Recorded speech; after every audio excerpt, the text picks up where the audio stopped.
After I created a dummy form. Now on that form, you can see here of the competition field, we have spring. Now, what I can do if I want a high bed field is nice and simple. I can click edit on my form. I can go down to my competition field and I can say, great, you know what? I don't want to see that. But now that that's hidden and you can see that's all there, what I want to do is I want to save my form up the top it.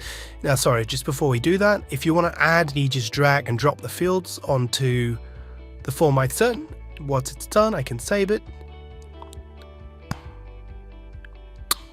And what I can do is I can preview here. So what I want to do is I want to say first name, last name, and then put my email in.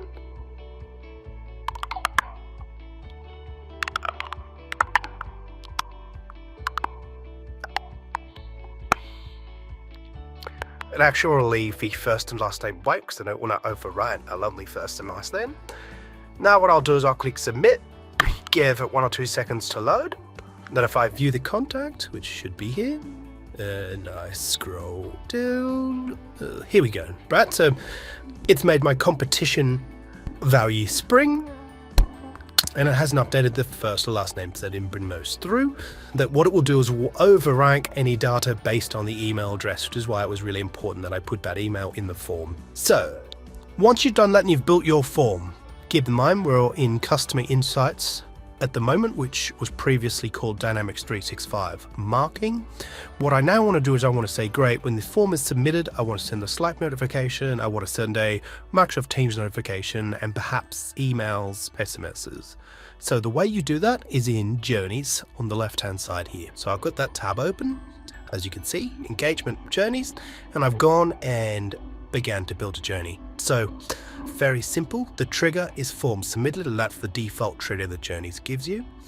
And then what you're able to do is you need to select activate a custom trigger. Now this is because in order to send Slack and Teams notifications, you need to send it to Microsoft Power Automate. Now as you can see right here, if I can highlight that, there we go, is that it's the actual default trigger, and that's because they're both Microsoft products, so they play really nicely together. So what it will do is it will give you a webhook URL.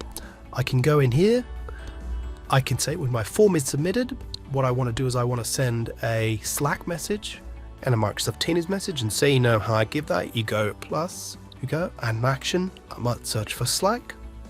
Then what I can do is I click see more and I can see post message, so that's in the action I'm able to do here. Now with regard to setting an email or an SMS as well as part of the action, you can do that one of 2 ways.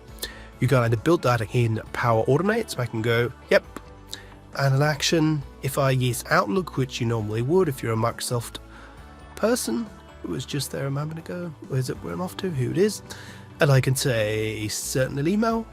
Or what I can do is I can do that within Microsoft Journeys itself. As you can see here, so it said add an action, send a text message, add an action, send an email. Now you'll need to connect a text message provider, so Twilio or one of these standard SMS providers, but that is how you would do that component.